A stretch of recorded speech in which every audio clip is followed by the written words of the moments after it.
তো আল্লাহ যদি এইভাবে আমাদের সৃষ্টি করলেন যে শুধু ইবাদত বন্দেগী করার জন্য, তাহলে আমরা কাজ করব কখন, খাবো কখন, কি খাবো, কাজ করব কি করব, লাঙল চষতে যাব কখন, বা এই চাকরি করতে যাব কখন? তিনি তো বলেছেন শুধু নামাজ পড়ার জন্য সৃষ্টি করেছেন, শুধু নামাজ পড়লেই কি আমাদের খাওয়া চলবে? তর্ক করছে। আল্লাহ বললেন, কি বললেন? দেখো বাবা, যে এশার নামাজ পড়লো সে যেন অর্ধেক রাত পর্যন্ত নামাজ পড়লো। হ্যাঁ, পড়লো তো বাবা। আর যে ফজরের নামাজ পড়লো সে যেন সারা রাত ইবাদত করলো। তাহলে ফজরের নামাজটা কত গুরুত্বপূর্ণ। তাহলে আমরা এই ফজরের নামাজ পড়েছি সকালে উঠে, কিন্তু সারা রাত তো ঘুমিয়েছি। কিন্তু আমরা আল্লাহ বললেন যে আমরা যে সারা রাত আমরা ঘুমিয়ে থেকে ফজরের নামাজ পড়েছি, যে ফজরের নামাজ পড়লো সে যেন সারা রাত্রি ইবাদত করলো। তাহলে আমার ফজরের নামাজ পড়ার দরুনই আমার সারা রাত্রে ইবাদতে কবুল গণ্য হয়ে গেল। এইবার ফজরের নামাজ পড়ে যে লোকটা বেরুলো বাইরে, রুজির জন্য চলে গেল, রুজির তলাশে চলে গেল। যে আমার মা বোনেরা বাসন কোসন মাজলো, রান্নার জন্য তৈরি হতে লাগলো, চাষিরা লাঙল ঘাড়ে করে মাঠে নিয়ে চলে গেল, যার যে কাজ আছে সেই কাজ করতে মাঠে তারা চলে গেল। কাজ করে দুপুর হয়ে গেল, বেলা হয়ে গেল, দুপুরের নামাজ জোহরের নামাজের সময় হয়ে গেল।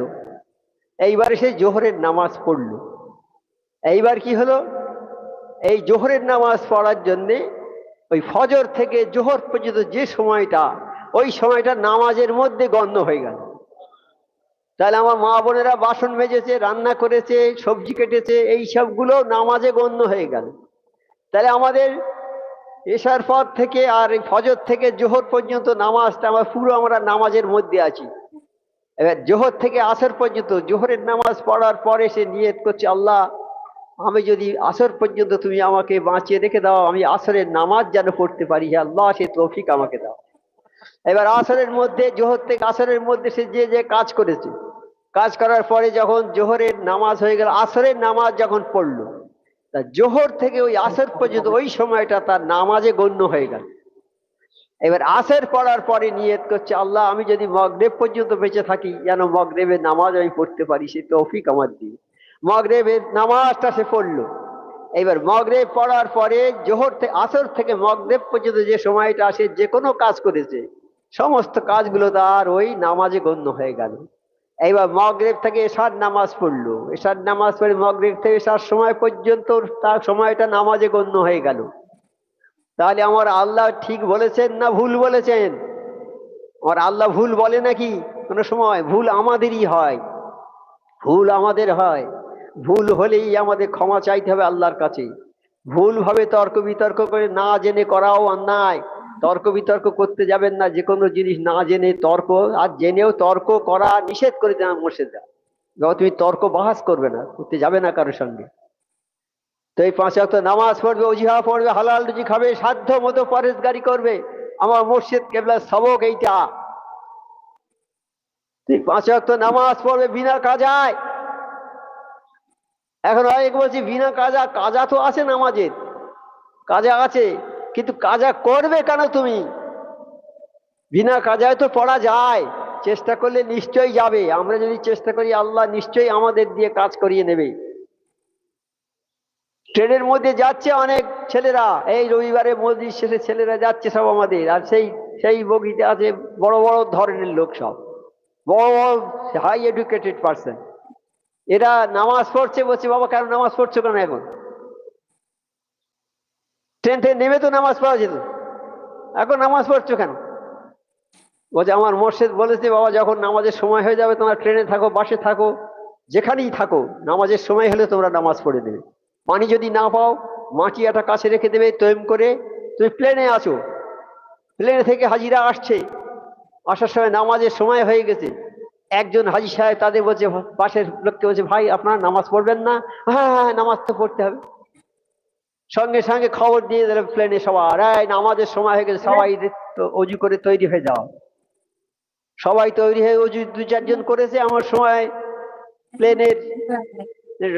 প্লেনের প্লেনের যে কর্তা, মানে ড্রাইভার আর কি, ওরই পাইলট, পাইলট ঘোষণা করে দিয়েছে যে আপনারা যদি এভাবে পানি অজু করে নষ্ট করে দেন, পানিটা শেষ হয়ে যাবে, প্লেনে আগুন ধরে যাবে, আপনারা অজু করবেন না ওভাবে, বন্ধ করে দেন। অজু বন্ধ করে দিল। এখন সবাই কানাঘুষো করছে, সেই তো অজু, কেউ বলছে শুকনো অজু আছে, শুকনো অজু আছে, একটা করা যায় না?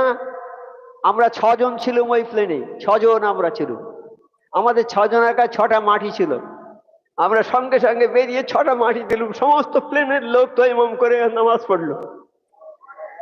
যখন এই মাটি আমাদের নিয়ে যাওয়ার কথা বলেন, আমার মোর্শেদ মাটি আর যায় নামাজ, বাবা এই দুটো জিনিস স্পেশাল ভাবে আমাদের দিয়েছে যাওয়ার সময় হজে। আমরা মনে হচ্ছে হজে যাচ্ছি না, সেখানে তো অনেক জিনিস পাবো, আমরা যায় নামাজ পাবো, মাটি পাবো, সবকিছু পাবো, আমার মোর্শেদরা দিচ্ছে কেন এত? সেখানে যাচ্ছি তো আমরা শুধু এই কাজ করার জন্য। একদিন এইরকম সময় সারা মাসটা যাচ্ছি, কাছাকাছি মদিনা শরীফের, মক্কা শরীফের কাছে পড়েছে, মদিনা শরীফের কাছে আমাদের সিট পড়েছে, যাচ্ছি আমরা কাছাকাছি যাচ্ছি, কিন্তু আমরা তো সমস্ত পুরো হজের খবরটা জানি নেই। আজান হয়ে গেছে, আমরা বেরিয়েছি একদিন, সেই দিন আমরা গিয়ে দেখি আমরা যেখান থেকে ঢুকে অজু করি সেই অজু করার জায়গা পাচ্ছি না, সে পর্যন্ত লোকে সব গ্যাদারিং হয়ে গেছে একদম, আর ঢুকতে পারছি না একদম। আমরা বেরিয়ে খানিকটা গিয়ে আর একদম এক পা তুলতে পারছি না, এগুতে পারছি না, লোকের এত ভিড়। আমরা তো অজু করে যাইনি, অজু না করে যাচ্ছি, যে কাবা শরীফে যেমন প্রতিদিন অজু করে নামাজ পড়ি, সেদিন আর হয়নি। তখন এই কি হবে গো, আমরা তো আর এগুতে পারছি না। তখন এই মাটিটা পকেটে ছিল, নিয়ে তৈয়ম করেছি, যাই নামাজ ওখানে বিছিয়েছি, তখন এই মোর্শেদের কথা মনে হচ্ছে। মোর্শেদের কত বড় অভিজ্ঞতা, কত বড় হেকমত ওয়ালা তিনি, যাওয়ার সময় আমাদের কাছে মাটি আর ওই জায়নামাজ দিয়েছে। ওই দিন যদি আমরা অজু না করে নামাজ পড়ার সুযোগ না পেতুম, তাহলে হয়তো আমাদের কি অবস্থা হতো সেটা আল্লাহ জানে। লক্ষ লক্ষ লোকের সমাগম, ওই অত বড় জমাতে আমরা যদি নামাজ না পড়তে পারতাম, তাহলে আমাদের হজে যাওয়াই বৃথাই হয়ে যেত। কিন্তু আমার মুর্শিদ আমাদের সেই সুযোগটা করিয়ে দিয়েছেন। আর মুর্শিদ জামানা মোজাদে হযরত মাওলানা শফি মুফতি আজান কাশী রহমাতুল্লাহ আমাদের সবচেয়ে বড় সুযোগ করিয়ে দিয়েছেন এই হাক্কানি আঞ্জুমান প্রতিষ্ঠা করে। হাক্কানি আঞ্জুমানে যারা এলো, তারা যেন অন্ধকার থেকে আলোর মধ্যে এলো। এই হাক্কানি আঞ্জুমানে যারা এলো, তারা অন্ধকার থেকে আলোর মধ্যে এলো। আর আল্লাহ বলেছেন, আমি যাকে ভালোবাসি তাকেই শুধু কামেল ওলি আল্লাহর দরবারে পাঠাই। আর কামেল ওলি আল্লাহর দরবারে যারা এলো আর আদবের সঙ্গে বসলো, 100 বছরের বেইয়া ইবাদতে সব তাদের আমল নামায় আল্লাহ লিখে দিলেন। তাহলে এটা কি আছে? যদি কোনো মানুষ এই দরবারে আসে, বসার জায়গা না পায়, কোনো মানুষ যদি উঠে সেই লোকটাকে একটু বসার জায়গা করে দেয়, আমার নবী পাক সাল্লাল্লাহু আলাইহি ওয়াসাল্লাম বললেন, কাল কিয়ামতে আমি তাকে জান্নাতে জায়গা করে দেব। তাহলে এই দরবারটা কি আছে বাবা? এই দরবারটা কি আছে? এই দরবার হলো পরিবর্তনের দরবার। এখানে যারা আসবে আল্লাহ তাদের পরিবর্তন করে দেবে। যেমন আমার নবী পাক সাল্লাল্লাহু আলাইহি ওয়াসাল্লামের দরবারের পরিবর্তন, যারা আসতো তাদের পরিবর্তন আমার আল্লাহ করে দিয়েছেন। একজন ছেলে, সে খুব খারাপ ছেলে, খুব খারাপ ছেলে, নামাজ পড়ে না, রোজা করে না, জেনা ব্যভিচার করে বেড়ায় সব সময়। কে একজন বলেছে, বাবা তুমি এইসব কাজ করো, একবার নবী পাক সাল্লাল্লাহু আলাইহি ওয়াসাল্লামের দরবারে যাও না। এই কথাটা আল্লাহ যাকে ভালোবাসে তাকে কোনো কামেল ওলি আল্লাহর দরবারে পাঠায়, নবীর দরবারে পাঠায়, নবীরা বর্তমানে কামেল ওলি আল্লাহর দরবারে পাঠায়। তা আল্লাহ তাকে ভালোবেসেছে, এই জন্য সে আর কোনো কথা না শুনে চলে আসছে। আসার পথে তার প্রেমিকা বলছে, গো কোথায় যাচ্ছ তুমি? না আমি যাচ্ছি, আমি আর আজকে তোমার কোনো কথা শুনবো না। বলে, না আমার কাছটা একটু ঘুরে যাও। বলে, না আমি যাব না, আজকে যাচ্ছি বিশ্ব নবী হযরত মুহাম্মদ মুস্তাফা সাল্লাল্লাহু আলাইহি ওয়াসাল্লামের দরবারে, আমি আর কোনো দিকে আর তাকাবো না, আমি সব তওবা করে দিয়েছি, সব আমি যাবো ওখানে আজকে। গেল, সেখানে গিয়ে নবী পাক সাল্লাল্লাহু আলাইহি ওয়াসাল্লামের মুখের বক্তব্য শুনলো, দরবারের কথা শুনে তার চক্ষু ফুটে গেল।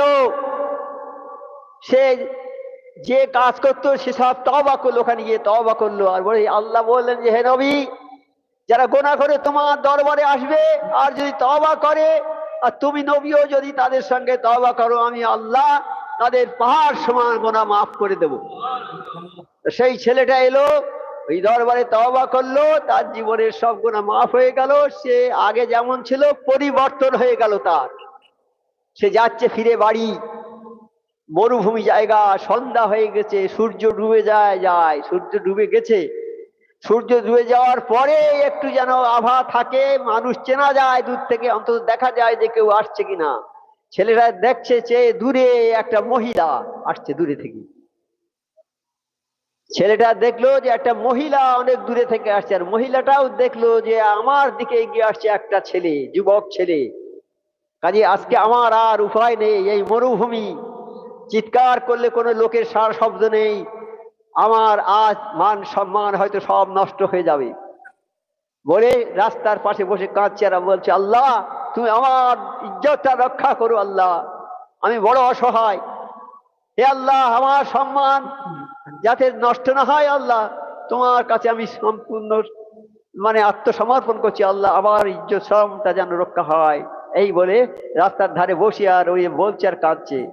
ছেলেটা এসে বলছে, মা তুমি কেন যে রাস্তার ধারে গিয়ে বসেছো আমি সেটা জানি, কিন্তু আমি এমন একটা জায়গা থেকে আসছি, আমার পরিবর্তন হয়ে গেছে মা, আমার দ্বারা তোমার কোনো ক্ষতি হবে না, তুমি বলো তোমার বাড়ি কোথায়, আমি তোমাকে তোমার বাড়িতে পৌঁছে দেব।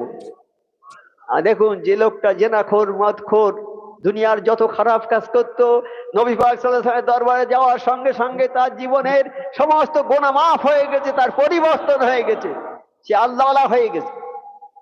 আর ওই রকম পরিস্থিতিতে কোনো যুবক ছেলে, যুবতী, যুবক যুবতী, তাদের যুবক ছেলে কি কখনো নিজেকে সামলাতে পারে? নবীর দরবারে পরিবর্তনের দরবার, এই দরবার সুফি আজান গাছী রহমতুল্লাহর দরবার, সেই একই দরবার আছে। এখানে যে চোর ছিল সে এসে চুরি আর করা ছেড়ে দিয়েছে, যে ডাকাত ছিল ডাকাতি ছেড়ে দিয়েছে, যে মাল বিক্রি করে ভেজাল দিয়ে সে ভেজাল দেওয়া ছেড়ে দিয়েছে, যে ওজনে কম দেয় সে ওজনে কম দেওয়া ছেড়ে দিয়েছে, যে লোকের সঙ্গে ঝগড়া করতো সে ঝগড়া ছেড়ে দিয়েছে, যে পরের জমি জোর করে ঠেলে দিয়ে চাষ করতো সেও ছেড়ে দিয়েছে সব।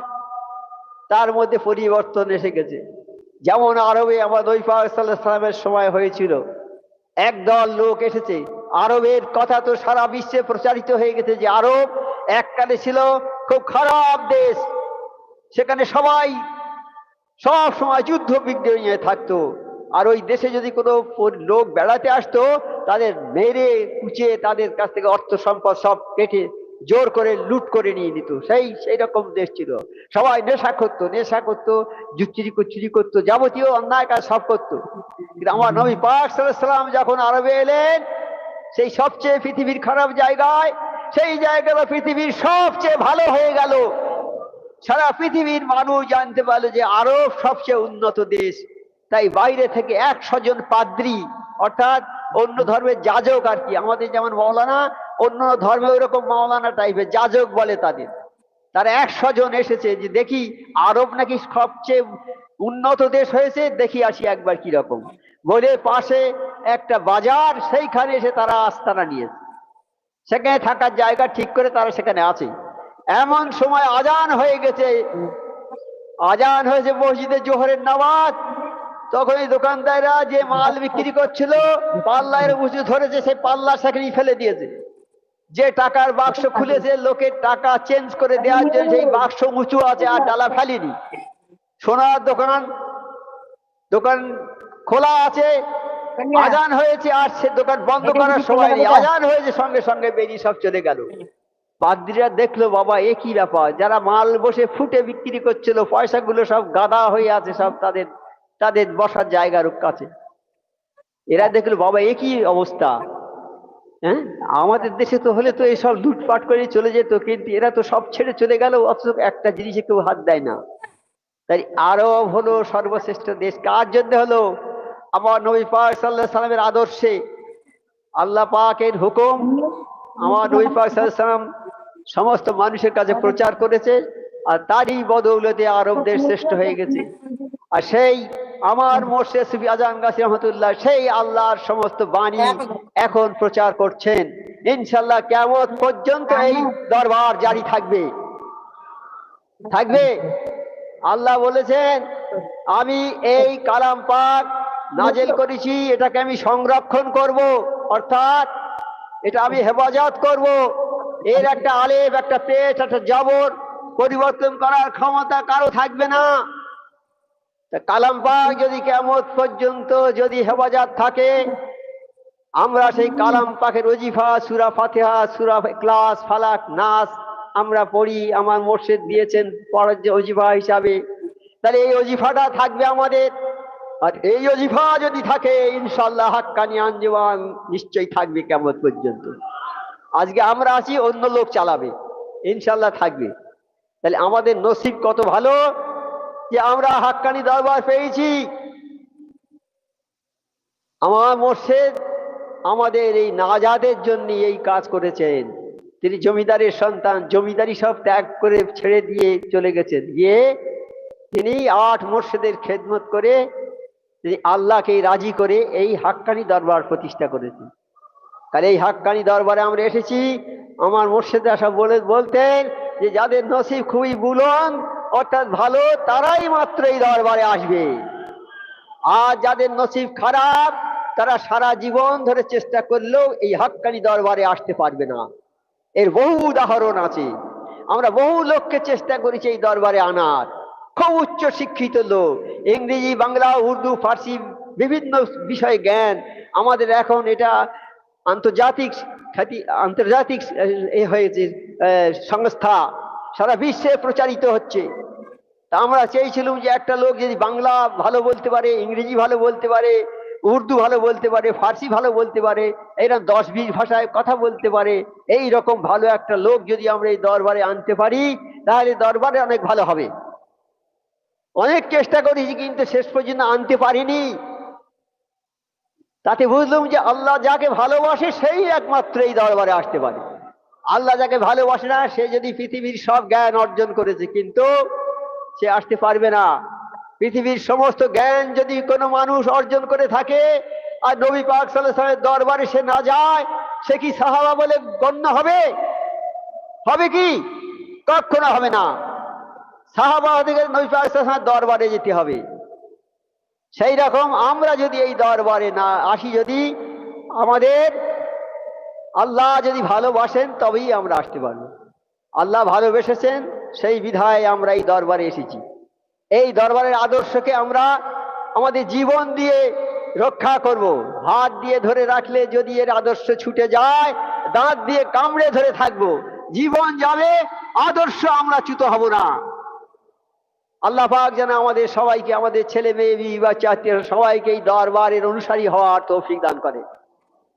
বৃষ্টি হয়েছে, আল্লাহ পাকের অশেষ রহমত, মেহেরবানিতে বৃষ্টিপাত হয়েছে। আর একদল বলছে ওই তারাটা উঠেছিল বলে বৃষ্টি হয়েছে, কি ওই নিম্নচাপ হয়েছিল বলেই বৃষ্টিটা হয়েছে। এই দুটো একই লোক দুটো দলে হয়ে গেল। একটা আল্লাহর দল হলো, যারা বললো আল্লাহর মেহেরবানিতে বৃষ্টি হয়েছে, তারা আল্লাহর দল। আর যারা বললো ওই তারাটা উঠেছিল বলেই বৃষ্টিটা হয়েছে, তারা ওই তারার উপরই থেকে গেল, তারা আল্লাহর দল হতে পারলো না তারা। তা আমরা যদি, আল্লাহ আমাদের সৃষ্টিকর্তা, পালনকর্তা, তিনি আমাদের রুজির জিম্মাদার, তিনি বলছেন আমি সবাইকে রুজি দিই,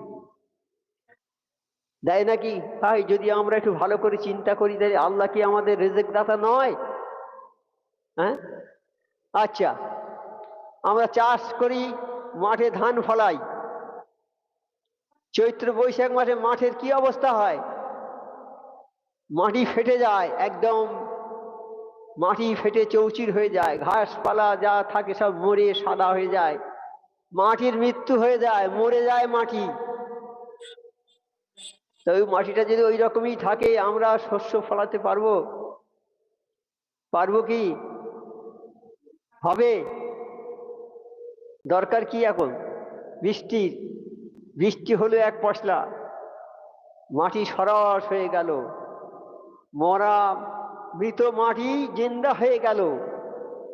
তা মৃত মাটিকে আল্লাহ জিন্দা করেছে, এই রকম মৃত মানুষকে আল্লাহ জিন্দা করবে না। তাহলে এই মাটিতে যখন বৃষ্টিটা পড়লো, আল্লাহর রহমতের বৃষ্টি, আল্লাহই বৃষ্টি বর্ষণ করলো, আমরা বলছি আল্লাহর মেহেরবানিতে বৃষ্টিটা হয়েছে, আর কেউ বলছে এটা ওই তারা উঠেছিল বলে বৃষ্টি হয়েছে। যারা বলছে তারা উঠেছিল বিষয়ে, তারা আল্লাহর দলভুক্ত নয়, তারা আল্লাহর দলের বাইরে। আমরা এরকম বলে থাকি না, হ্যাঁ, এই অমুক ডাক্তারের কাছে গিয়ে আমার রোগটা সেরে গেছে, অমুক গুণিনের কাছে গিয়েছি তাবিজ দিয়েতে আমার সেরে গেছে। তা আমি আর আল্লাহর উপরে আমার ভরসা থাকলো না, আল্লাহর দলে আমি থাকতে পারলাম না। যদিও আমরা মাথায় টুপি দিয়ে বেড়াচ্ছি, নামাজ পড়ছি, কিন্তু আমরা মাঝে মাঝে এটা বলে ফেলি যে ওই ডাক্তারের কাছে গিয়ে রোগটা সেরেছে। এটা আমরা কিছু মনে করি না। এটা, এই কথাটা যে কত খারাপ। যদি একবার বলি যে বাবা গিয়েছিলাম একটা ডাক্তারের কাছে, আল্লাহর মেহেরবানিতে আমার রোগ সেরে গেছে, কথাটা কিরকম হতো? আর যদি বলি আমি আমার অমুক ডাক্তারের কাছে গিয়ে রোগ সারিয়ে দিই, তাহলে কিরকম হবে? কথা বলার মধ্যে ডিফারেন্স হয়ে গেল। আর কথার বলার মধ্যে কথা যেমন ডিফারেন্স হয়ে গেল, মানুষও দুটো দলে বিভক্ত হয়ে গেল। এক দল হচ্ছে আল্লাহর দল, এক দল হচ্ছে শয়তানের দল। এই দুটো দল পৃথিবীতে আছে, একটা হকের দল, একটা না হকের দল, একটা সত্যের দল, একটা মিথ্যার দল, একটা আলোর দল, একটা অন্ধকারের দল। এই দুটো দল আছে, আর কিছু নেই। এক দল আল্লাহর ফরমাবরদারি করে, আর এক দল আল্লাহর বিরুদ্ধচারণ করে। কাজী আমরা ভেবে চিনতে কথা বলবো, ভেবে চিনতে কাজ করবো। আল্লাহ আমাদের খাওয়ায়, আল্লাহ আমাদের পড়ায়, আল্লাহ আমাদের সবকিছু করে। আজকে বৃষ্টি তো হয়ে গেল, মাটি সরাস হয়ে গেল। এইবার আমরা জমিতে ফসল লাগাবার জন্য লাঙল লাগাই, বা যে কি করি, জমিটা তৈরি করি করি এইবার জমিটা তৈরি করছি। আমরা তো আল্লাহর একটা মেশিন। আল্লাহ আমাদের পাঠিয়েছে, আল্লাহ তো আমাদের পাঠিয়েছে, আমাদের শক্তি দিয়েছে, হাত দিয়েছে, ক্ষমতা দিয়েছে বলে আমরা আজকে মাটি কর্ষণ করতে পারছি, লাঙল চষতে পারছি, মাটি কেটে ফসল লাগাতে পারছি। কেন? শক্তিটা আমাদের দিয়েছে। কে দিয়েছে? শক্তি দেওয়ার মালিকটাকে আল্লাহ। তাহলে আমরা তো আল্লাহর মেশিন একটা। হ্যাঁ, কতজন তো খোঁড়া আছে, প্রতিবন্ধী আছে, তারা একটা কাজ করতে পারে? আমাকে শক্তি দিয়েছে কে? সেই আল্লাহ। তো আল্লাহ শক্তি দিয়েছে বলেই আমি কাজ করছি। তারপর আমি মাঠে ধান লাগাবো, এই ধানের জন্য পানি চাই, পানি হলো, আমার শ্রম হলো। এইবার সূর্যের আলো চাই, সূর্যের আলো দেব না, ধান হবে? বাতাস না দিলে ধান হবে? এই রকম লক্ষ লক্ষ মানে আল্লাহর মখলুক এই ধান চাষের জন্য সাহায্য করে আমাদের, লক্ষ লক্ষ মখলুক সাহায্য করে। তাহলে আমাদের কৃতিত্বটা কি?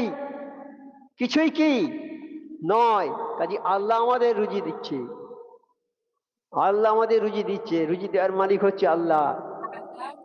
বাদশাহ সুলাইমান, বাদশাহ, বিরাট বাদশাহ, তার সৈন্য সামন্ত জেন, সব ছিল জেন। তিনি বললে, হে আল্লাহ, আমি তোমার মখলুককে এক সাজ খাওয়াবো।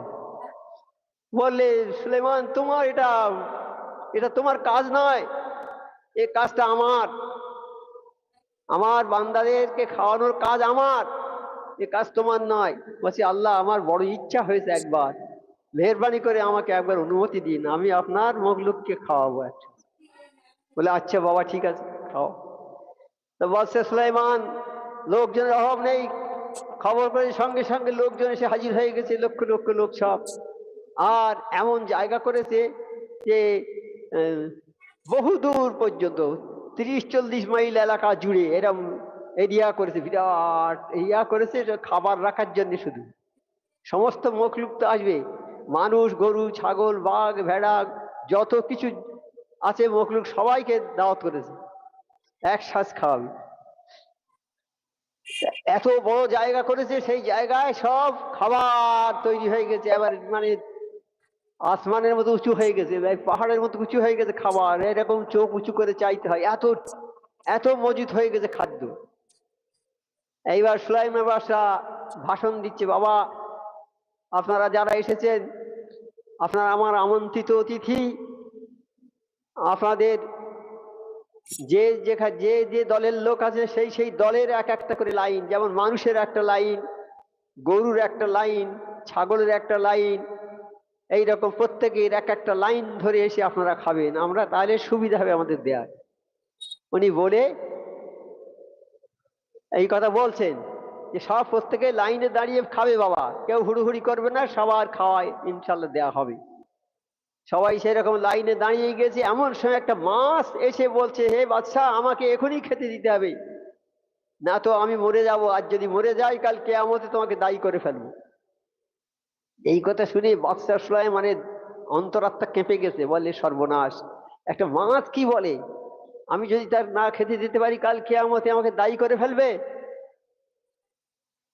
হযরত ওমর ফারুক রাদিয়াল্লাহু তাআলা বলেছিলেন এক সময় যে আমায় যদি মায়ের পেটে না জন্মগ্রহণ করতুম ভালো হতো, আমি খলিফা হয়েছি, আমার দেশে লোক অভুক্ত থাকে, রাত্রে না খেয়ে অনেকে থাকে, যদি কোনো কুকুর আমার দেশের খাওয়া না হয় আমি আল্লাহর কাছে কি জবাব দেবো, কাঠ গড়ায় আমার উঠতে হবে। হয়তো ওমর ফারুক এরকম আফসোস করে বলেছিল যে আমার রাজ্যে যদি একটা কুকুর অভুক্ত থাকে, না খেয়ে থাকে, কাল কিয়ামতে আমাকে কাঠ গড়ায় তুলবে। সেই রকম বলছে, আমি যদি না খাই, না খেয়ে মারা যাই, কাল কিয়ামতে আল্লাহর কাছে তোমার বিরুদ্ধে নালিশ করবো আমি। এই কথা শুনে বাদশা সুলাইমানের অন্তর কেঁপে গেছে ভয়ে। সবার কাছে হাত জোড় করে বলছে, ভাই সব, আপনাদের কাছে আমার অনুরোধ, আপনারা দাঁড়ান, একটা মাছ এসেছে, তাকে একবার খাইয়ে দিই, মাছের খাওয়াটা হয়ে গেলে আপনারা সবাই খাবেন। মাছ বলছে, হ্যাঁ বেশ ঠিক আছে, আমি হা করে থাকবো ততক্ষণ আমার মুখে খাবার দিতে হবে। মাছ হা করেছে, বড় বড় খাবার মুখে দিচ্ছে, গায়েব হয়ে যাচ্ছে, সব খেয়ে নিচ্ছে মাছ। এইরকম করতে করতে 40 কিলোমিটার এলাকার যত খাবার ছিল সব শেষ হয়ে গেছে। বাদশা সুলাইমান সেজদায় পড়ে কাঁদছে, আল্লাহ আমি ভুল করেছি, আল্লাহ কুল মখলুকের রুজির জিম্মাদার তুমি, আল্লাহ আমি অন্যায় করেছি, আল্লাহ আমাকে মাফ করে দাও আল্লাহ। এইভাবে কান্নাকাটি যখন করছে তখন মাছ বলছে, দেখো বাদশা, আল্লাহ আমার প্রতিদিন 3 লোকমা করে খাবার দেয়, আমার পেটটা ভর্তি হয়ে যায়, আজকে 2 লোকমা খাবার মাত্র আমি পেয়েছি, এখন আমার পেট বাকি আছে, 3 ভাগের 1 ভাগ বাকি আছে। তখনই বাদশা বলল, আল্লাহ আমি ভুল করেছি, আল্লাহ এই রুজির জিম্মাদার তুমি। বরহাক সত্য কি না বলো বাবা? সত্য তো। কিন্তু আমরা এই কথা বলি, আমার ছেলেকে আমি খাওয়াই, আমার বিবিকে আমি খাওয়াই, আমার মাকে আমি খাওয়াই, এইসব করি, আত্মীয়দের আমি খাওয়াই, আমি কথাটা থাকবে না, আমি উঠে যাবে, আমি কথাটা থাকবে না। আমার কোনো শক্তি নেই, আমি একটা পুতুল মাত্র, আমাকে যেভাবে না চায় সেইভাবে আমি নাচি, কে না চায়? আমার আল্লাহ যেভাবে আমাকে চালায় আমি সেইভাবে চলি। আমাদের নিজস্ব কোনো ক্ষমতা নেই, আমাদের কোনো ক্ষমতা নেই। সেই আল্লাহ হচ্ছে সর্বশক্তিমান, সেই আল্লাহ, তার এত শক্তি, সবচেয়ে শক্তিশালী তিনি।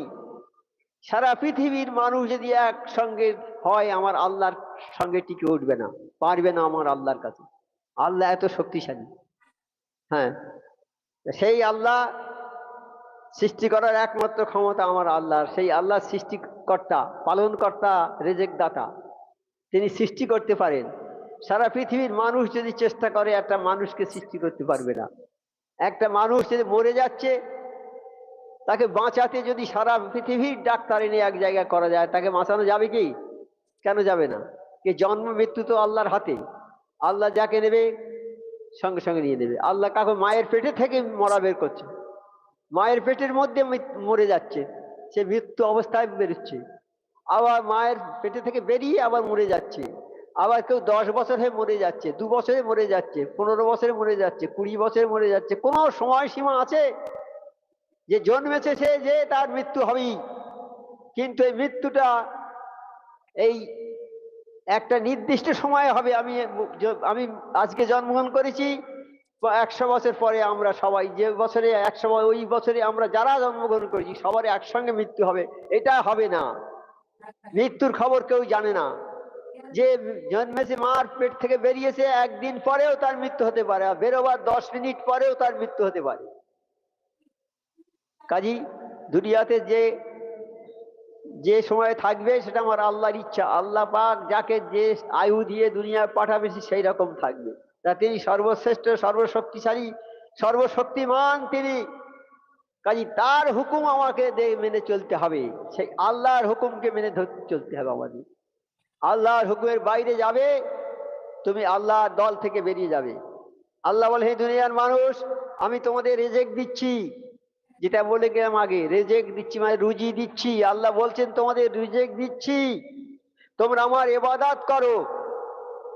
আল্লাহ বললেন, আমি জিন আর ইনসান এদেরকে শুধু সৃষ্টি করেছি আমার ইবাদত বন্দেগী করবে, এই জন্যই, আর কোনো কারণে আমি সৃষ্টি করিনি।